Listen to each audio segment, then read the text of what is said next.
আন্দোলনরত নেতাকর্মী যাদের বিরুদ্ধে দেওয়া হয়েছে, এখানে যে আসামিদের তালিকা, এরা কেউ সামাজিকভাবে কোনো অপরাধ, অনৈতিক কোনো কর্মকাণ্ডের সাথে কেউ জড়িত নয়। এদের অধিকাংশই ব্যাকগ্রাউন্ড ইউনিভার্সিটি অথবা ভালো ভালো কলেজ, এবং বর্তমানে তারা বিভিন্ন সম্মানজনক পেশায় নিয়োজিত রয়েছে। কিন্তু শেখ হাসিনার কাছে শামীম ওসমান অত্যন্ত প্রিয় মানুষ, কিন্তু দেশের মানুষ জানে যে নারায়ণগঞ্জের একজন গডফাদার। শেখ হাসিনার কাছে বদিউজ্জামান কক্সবাজারে, যিনি মাদকের সাথে যুক্ত, মাদক চোরা কারবারির সাথে যুক্ত, তাকে এমপি বানায় শেখ হাসিনা।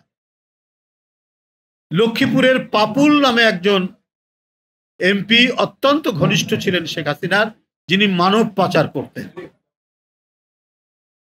এরা ছিল শেখ হাসিনার আমলের অত্যন্ত সম্মানিত ব্যক্তি। প্রকাশ্য যাদের বিরুদ্ধে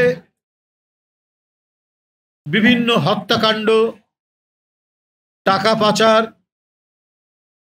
এবং নানাবিধ অবৈধ কর্মকাণ্ডের অভিযোগ রয়েছে, মানে ফ্যাসিবাদী দুঃশাসনের মোটা দড়ির মধ্যে গোটা জাতির কণ্ঠকে আটকে রাখার পরও যতটুকু খবর প্রকাশ পেত, তাতেও দেখা গেছে যে তার ব্যবসায়ীরা, চট্টগ্রামের ব্যবসায়ী এস আলম থেকে শুরু করে সালমান এফ রহমান থেকে শুরু করে যারা শেখ হাসিনার ঘনিষ্ঠ, তাদের টাকা পাচারের কাহিনী, জিন্দাবাদের গল্পকে হার বানিয়ে নতুন রূপকথার গল্প বাংলাদেশের মানুষ শুনেছে, যেটা রূপকথার মতো গল্প হলেও এটি বাস্তব এবং এটি অত্যন্ত সত্য ঘটনা ছিল।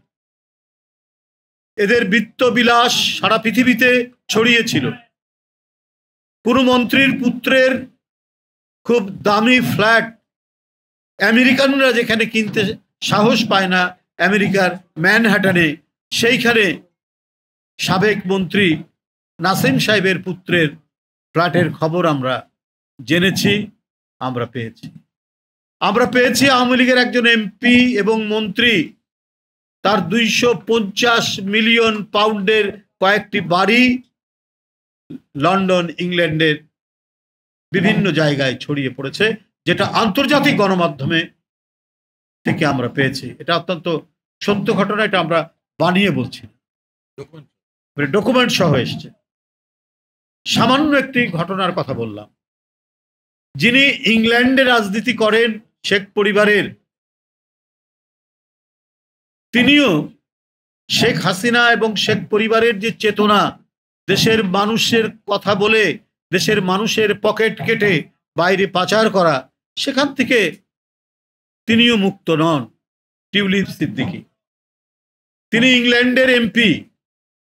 সেখানে একজন রাজনীতিবিদ বা এমপির দুর্নীতি করা যে কত বড় মহাপাপ দেশে, দুনিয়াতেই প্রশ্নই আসে না। সেইখানে তার ফ্ল্যাট একজন ব্যবসায়ী ঘনিষ্ঠ শেখ হাসিনার, সে গিয়ে দিয়ে এসছে, এবং নিজে যে ফ্ল্যাটটি থাকতেন সেটি তার বোনের, সেখানে তিনি উঠেছিলেন, তার ফ্ল্যাটটিও রয়েছে। আর কত গল্পের কথা বলবো।